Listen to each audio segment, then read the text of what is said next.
Dr. Sami Ramadani is a political refugee from Saddam Hussein's Iraqi regime. He's actually lived in the UK for almost 50 years. He's currently a senior lecturer at London Metropolitan University. He's a highly regarded Middle East analyst who writes for many publications, particularly The Guardian, and appears on many broadcast news channels, including Press TV, Real News.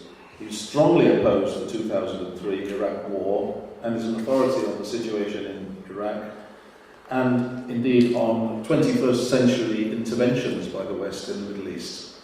And continuing on the same area that Dan was talking about, perhaps from a slightly different point of view, Sami is going to talk on regional issues in relation to Syria, Iran and Iraq. Over to you, Sami. Thank you very much indeed, and thank you for inviting me. They told us, before they invaded and occupied Iraq, that the Iraqi people had to be saved from a brutal dictatorship. And many Iraqis, both inside the country and abroad, agreed with the first part. Most Iraqis would have agreed that it was a dictatorship. What they didn't agree with was that it wasn't for the United States and Britain to go and save the Iraqi people from that dictatorship. Not only was it not for them, but also because these countries were some of the reasons why we had that brutal dictatorship, and for so many decades. They armed Saddam, they armed his regime, they encouraged him to attack Iran. They supplied him with the chemical weapons which he used against the Iranian people and against the Iraqi people. So the Iraqi people were very familiar with the role of the United States and of Britain, which was the former colonial power of Iraq. And at no point, and this is where I think the media here is very culpable, not only for selling us the lies before the war, but also for telling us that the Iraqi people welcomed the occupation. That is a lie of even greater proportion than the lie that led us into that war. The Iraqi people from day one opposed that brutal war. And 10 years down the line, over 1 million Iraqi people have died since that brutal occupation. And Iraq is actually so bad now that the country is bleeding in so many different ways. One of the richest countries on this planet. And you have now people who are actually eating from rubbish dumps. This is well documented and it's shown on some Iraqi satellite stations and so on. And the occupation lasted for so long that the United States struck deep roots inside Iraqi society, working with various political forces, encouraging certain terrorist organizations. Paul Bremer, who ruled Iraq after the occupation, imported from the United States about 350 tons of cash. It was the biggest shipment of cash in world history, all in $100 bills, totaling $12 billion. He appeared before Congress a few years back, and they asked him what happened to those 12 billion. He accounted for 3 billion of those. And when they pushed him to account for the rest, he said, well, really, although I have answered already some of your questions, but you have no right to ask me any further questions because this is not American taxpayers' money. It was Iraqi people's money which was confiscated by the United States through the sanctions regime for 13 years. All oil revenues were controlled by the American Federal Bank. $9 billion went missing. And they were importing into Iraq ammunitions and Kalashnikovs and various munitions from Bosnia into Iraq. The United States secretly hired companies in Bosnia while they were occupying Iraq, to import all these weapons and explosives. And nobody knows how and where did they distribute them to this day. And that's why the Iraqi people every time a terrorist bomb explodes in a mosque or a church or anywhere in Iraq, targeting civilians, they point at the United States and the occupation. That there was a marriage of interest between what they did to Iraq and their own presence in the country. I say this, and I probably took too much time on this one, but I want to emphasize it because what's happening in Syria today should also give us a big warning that there might be, and there is, a dictatorship, in my opinion, in Syria. But it is not for the United States, Britain, or France, or any of these past colonial and imperialist powers. It's not for them to go into Syria and add fuel to the fire. There is a war in Syria. Dan referred to some aspects of it. It's for the Syrian people to decide their own future. Self-determination is essential. Now, why does the United States keep revisiting this issue? One day it's Saddam, another it's Assad, another is Iran being accused of developing nuclear weapons. Britain tags along, unfortunately, although I'm delighted to see that the British Parliament for once listened to the British people and voted against. We do deserve applause, actually, for that. Not only because Jeremy is here and he's one of those very brave fighters who's been at it for so many years.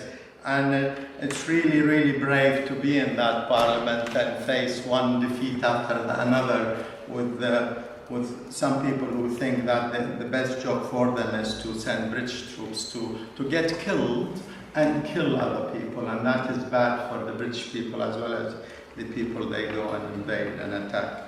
The Middle East in general, and maybe this is a good time also to remind ourselves, why is it that there is so much conflict in the Middle East? And why is the Middle East such a focus of attention for the great powers? Soviet Union and the United States were at loggerheads over the Middle East.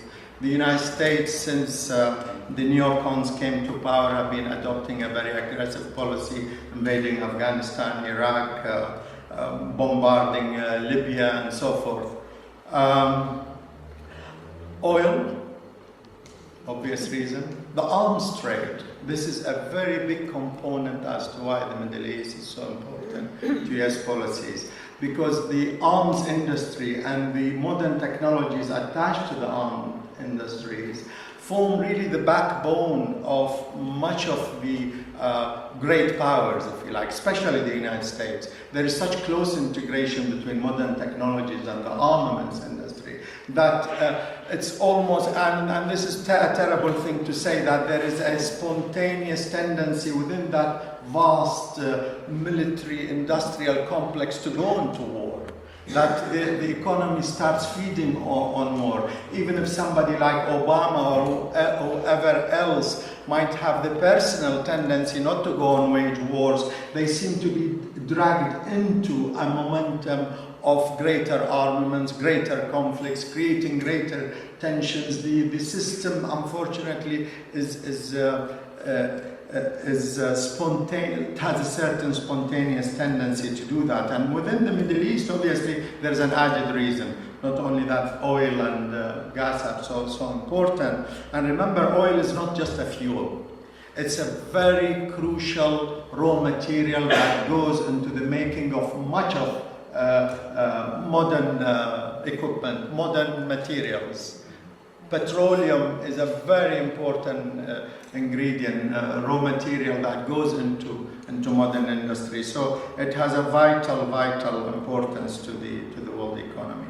Arms trade, I mentioned geography, and the presence of Israel has to be remembered as well. That the United States is wedded to protecting this vast military base, really, Israel has 200 nuclear bombs, and they day and night they talk about Iran, which doesn't even have the capability yet to produce a bomb. Even if they want to produce a bomb, the earliest they could do it is 5 or 10 years down the line. And in any case, they have rejected the path of developing nuclear weapons. So Israel is a vital ingredient in this mix. Now, what is important to realize also is that these states, from Algeria, from the Atlantic to the Gulf, to Iraq and Iran, invariably these regimes were the product of colonial rule. These dictatorships were created and backed by the colonial powers, whether it was France or Italy or Britain in general, and later the United States came and reaped the fruits of the past colonial powers in terms of the domination of the region gradually after World War II. So these regimes and these states have these very close links with these past colonial and imperial powers. And the democratic movements in these regions pose a threat not only to these regimes, but to the presence of the former colonial and imperialist powers, particularly today, the United States. So the United States is not really a friend of the democratic uprisings, movements, or human rights activists and movements, despite appearances to the contrary, because if the United States was really serious about democracy and human rights, well, let them start with Saudi Arabia. Let them start with Kuwait. Let them start with these most rotten of states, which are the most backward socially. They oppress women in a way which is unheard of on planet Earth. They have been imprisoning Democrats and human rights activists and women activists and student activists for many, many decades. Why is it suddenly that we are interested in human rights in Syria? How come Saudi Arabia and Qatar, two of these dictatorships I'm talking about, are leading the campaign to arm the rebels in Syria and to overthrow Assad's dictatorship? Obviously, the reason is not democracy and it's not human rights. They want to topple, change the Syrian regime for very known reasons, announced even by US politicians. Syria is required to reach an agreement with Israel that allows Israel to keep the Golan Heights. Syria is occupied territory. The Golan Heights, Israeli tanks only an hour's drive from Damascus. So they have to give up their national rights in the Golan Heights. They have to stop supporting the Palestinians. They have to stop supporting the Lebanese resistance movements. And they have to break up relations with Iran. And fifthly, they have to support US plans and policies for Iraq and within Iraq. Two very, very big conditions on Syria, and Syria has been rejecting these preconditions because they know even if they meet them, they'll be swallowed up and destroyed. So this is the background to that. Since 1979 and since the overthrow of the Shah of Iran, Iran has become a very strong, powerful state, both economically. They have started using a lot of oil resources to enhance their economy. Despite appearances to the contrary, in fact, women have made more progress under this Islamic regime than the previous rule of the so-called secular Shah of Iran. I'm no supporter of the Iranian regime, but facts have to be looked at as they are, not as we imagine them to be, or as the BBC wants us to believe. Iran has escaped US domination from US influence, left in the entire region. And they have managed to form this alliance with Syria, with the Palestinians, and with the Lebanese. And now that Egypt, and I think this is noticeable as well, Egypt is breaking away slightly from total US dominations. They are improving their relations with Russia and so on. This is creating a lot of panic in Washington too.